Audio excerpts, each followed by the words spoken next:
If you've been ghosted, you're probably going through a range of emotions and cycling repetitive thoughts through your mind, trying to figure out what happened. It's confusing when someone vanishes without a trace. Why did they disappear without any explanation? You may feel angry at them and frustrated about the lack of respect they have for you. It's a confronting rejection when there's a sudden silence from someone you had a bond with. You might feel abandoned, feeling that you're undesirable and discarded so easily without an explanation or closure.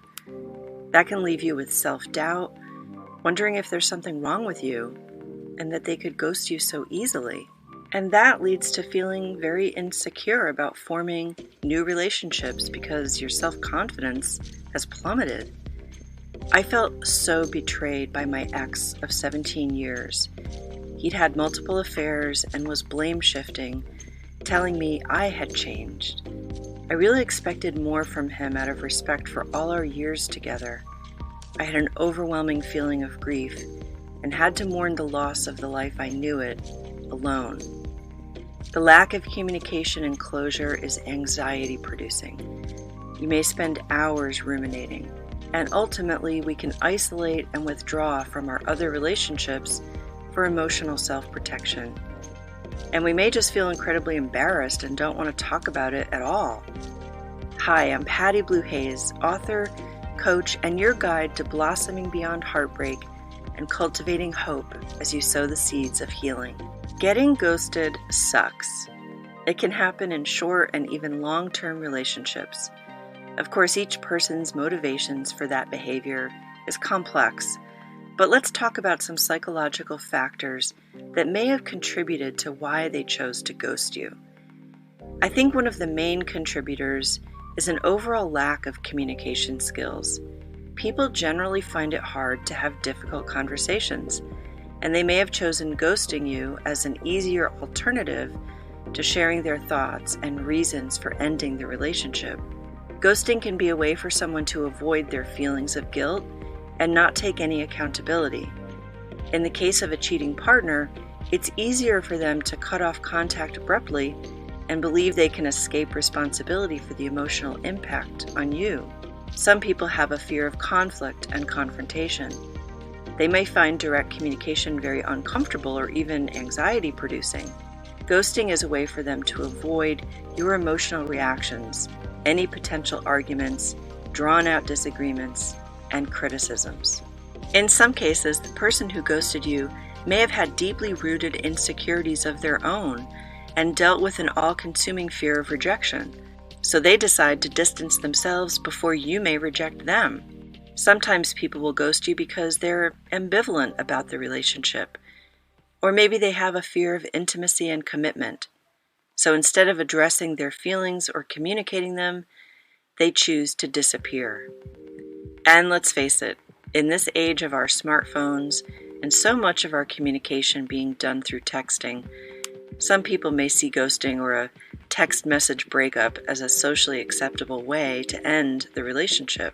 While these factors may shed light on why some people choose to ghost, of course it doesn't excuse the behavior, and it can have significant emotional consequences for you. Please help me to continue to create these videos by subscribing to my channel if you find this content valuable. So let's talk about 3 coaching tools that you can use to help you through all those complex emotions we talked about. 1. Emotional regulation. The first thing you might want to approach is dealing with the roller coaster of emotions you're feeling. Regulating our emotional responses empowers us by strengthening our choice to respond rather than just react. It also helps us think more clearly and sets the stage for us to move forward proactively. Starting with some breathing exercises is the most powerful because it's proven that breathwork has an immediate effect on your sympathetic nervous system. That's the system that runs the fight or flight response. You can find articles and videos on how to do specific and effective breathing exercises and progressive muscle relaxation. I'll post a link to neuroscientist Dr. Andrew Huberman's 3-minute video on the physiological sigh that will be extremely valuable. At the time of this posting, his intro music to that video is a bit jarring, so you might put that breathing technique into practice right away. Mindfulness practices, such as meditation, can lead to changes in the brain's structure and function, particularly in areas associated with emotional regulation. Positive visualization of constructive scenarios where you imagine successful outcomes activates brain regions associated with reward and pleasure, which influences our emotional responses. You can find guided meditations and visualizations online. Writing about our emotions engages the cognitive and emotional processing areas in the brain and promotes self-reflection and emotional release. Journaling is a very therapeutic way to explore and express your emotions.